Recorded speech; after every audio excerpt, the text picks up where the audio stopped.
इस वीडियो में हम लेखन शिक्षण की विधियों के बारे में पढ़ेंगे।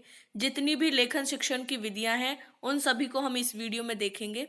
पहली लेखन शिक्षण की विधि है सार्थक रेखाएं खींचने की विधि।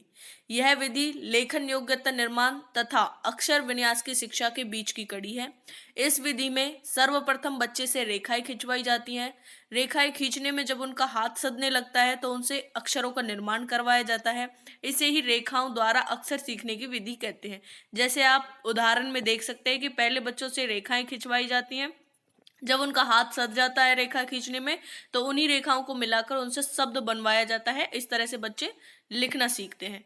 खंड लेखन विधि, ये अपने नाम से ही जैसे पता लग रहा है, पहले अक्षरों को खंडों में विभाजित किया जाता है, उनके अलग अलग टुकड़े किए जाते हैं और अंत में पूर्ण रूप पर आते हैं और पूरा अक्षर लिखना सिखाते हैं। जैसे ए अनार को कई टुकड़ों में विभाजित कर दिया गया है। पहले छोटे छोटे टुकड़े लिखने सिखाए गए हैं, फिर पूरा ए अनार लिखना सिखाया गया है। रूपरेखा अनुकरण विधि, इस विधि में स्लेट, रेत, कागज या अन्य लिखे हुए वर्ण पर हाथ फेरकर लिखने का अभ्यास कराया जाता है। यह विधि सबसे प्राचीन और प्रचलित है। जैसे आप उदाहरण में देख सकते हैं, डॉट डॉट करके अनार बनाया गया है और बच्चे से कहा जाता है कि आप इन डॉट डॉट को मिलाइए और अक्षर बनाना सीखिए। अनुलेख विधि, इस विधि में वर्णों को सुंदर और मोटे लेख में लिख दिया जाता है तथा छात्र उसको देखकर लिखता है। जैसा आप उदाहरण में देख सकते हैं, कै कबूतर कै लिख दिया गया है, खे वर्ण लिख दिया गया है और बच्चे से कहा गया है कि इसको देखकर आप अक्षर को लिखिए। पेस्टोलॉजी विधि, इस विधि में बालक को सरल से जटिल की ओर ले जाया जाता है। पहले उसे सरल चीजें सिखाई जाती हैं और फिर जटिल वर्ण बनाने सिखाए जाते हैं। इसमें अक्षरों को खंडों तथा टुकड़ों में बांटकर लिखना सिखाया जाता है। आप जैसे उदाहरण में देख सकते हैं कि कै कै अक्षर को कई टुकड़ों में तोड़ लिया गया है, छोटे छोटे टुकड़े उनको बच्चों को सिखाए गए हैं, फिर पूरा कै अक्षर बनाना सिखाया गया है।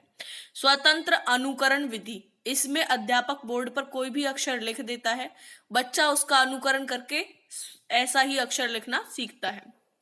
स्वतंत्र लेखन विधि, बिना किसी का अनुकरण करे, बिना कोई भी अक्षर देखे अपने विचारों को लिखना स्वतंत्र लेखन कहा जाता है। इसी को स्वतंत्र लेखन विधि कहते हैं। जैक टॉक विधि, इस विधि में बच्चा देखकर लिखता है और उसका मिलान भी स्वयं करता है कि सही लिखा है या नहीं। अगर कोई गलती होती है तो उसका सुधार भी स्वयं ही करता है। इकाई विधि, इस विधि में अध्यापक अक्षर के साथ चित्र भी दिखाता है। जैसे न अक्षर है तो नल का चित्र दिखाएगा, ना नल, बच्चे को बताएगा कि ना नल। कै अक्षर है तो कैसे जो शब्द बनेगा उसका चित्र दिखाएगा। जैसे का कबूतर, कबूतर का चित्र दिखाएगा। इस विधि में बच्चा शारीरिक व मानसिक रूप से व्यस्त होकर सीखता है। अगली विधि है हमारी रचना अनुकरण विधि।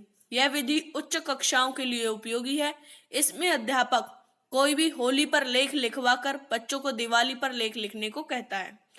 मॉन्टेसरी विधि, इस विधि में सबसे पहले बच्चे को लेखनी पकड़ने का अभ्यास कराया जाता है। फिर बच्चा अक्षर की आकृति को देखता है, हाथ फिराकर अक्षर की आकृति को महसूस करता है, हाथ फिराते हुए अक्षर की ध्वनि को सुनता है और लिखने का प्रयास करता है। इस विधि में सभी ज्ञानेंद्रियों का प्रयोग किया जाता है। यह लेखन शिक्षण की सबसे सर्वश्रेष्ठ विधि है। इसे ट्रेसिंग विधि भी कहते हैं। इसकी प्रतिपादक है मारिया मॉन्टेसरी, जो इटली की हैं। इनका उद्देश्य शिशु की कर्मेंद्रियों को तथा मांसपेशियों को पुष्ट करना है। यह विधि 3 से 6 वर्ष के बच्चों के लिए उपयोगी है। इसका सिद्धांत है करके सीखना।